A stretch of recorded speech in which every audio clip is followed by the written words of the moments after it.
Höhentraining Teil 5. Damit beschäftigen wir uns heute mit einem typischen Blasmusikmotiv, nämlich dieses Ja, Ja, Da, Dam. Meistens kommt da noch Da, Da, Dam. Das benutzen wir heute, um unsere Höhe zu trainieren, zu festigen bzw. auszubauen. Hallo und herzlich willkommen zu einem neuen Video rund ums Trompetespielen. Mein Name ist Nico von Nikolai Kamm Trompetentraining.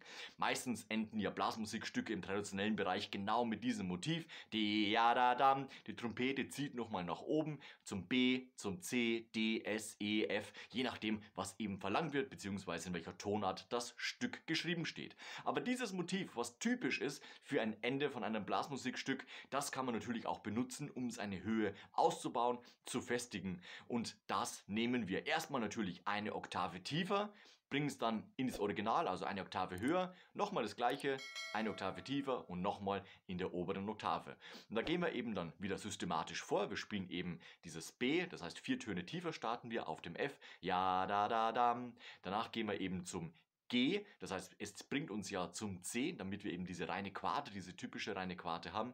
Dann G, A, H, C. Danach natürlich einen Ton höher, dann nehmen wir dann das Ass, das bringt uns dann zum Des bzw. Cis, enharmonisch verwechselt eben. Dann nehmen wir es vom A bis zum D, vom B bis zum S und eben dann am Ende noch vom H bis zum E. Und dann ist die Idee eigentlich, die wir trainieren können, wie wir trainieren können, natürlich schon gegeben. Man kann es dann individuell anpassen, entweder nach unten natürlich, je nachdem, was eben der Spitzenton ist, den man gern trainieren möchte, dann erstmal auf diese Art und Weise und danach natürlich dann chromatisch nach oben ausgebaut. Wenn du natürlich höher kommst, ja natürlich, dann übst halt eben höher. Wir starten auf dem F, das uns zum B bringt.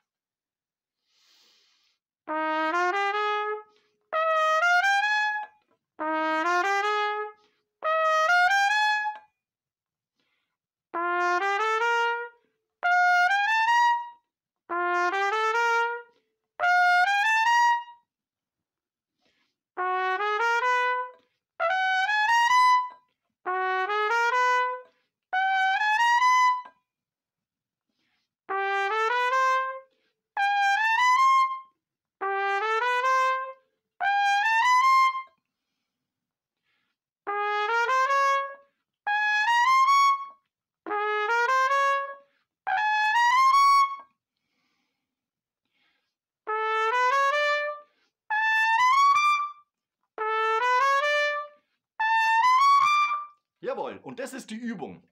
Das heißt, wenn du tiefer spielen musst, geh nach unten, transponier, nimm dir immer diese Quarte. Das heißt, wenn du zum Beispiel als Zielton zum Beispiel ein G2 erreichen möchtest, dann startest du eben dementsprechend auf dem D, aufgefüllt mit den Tönen E und Fis.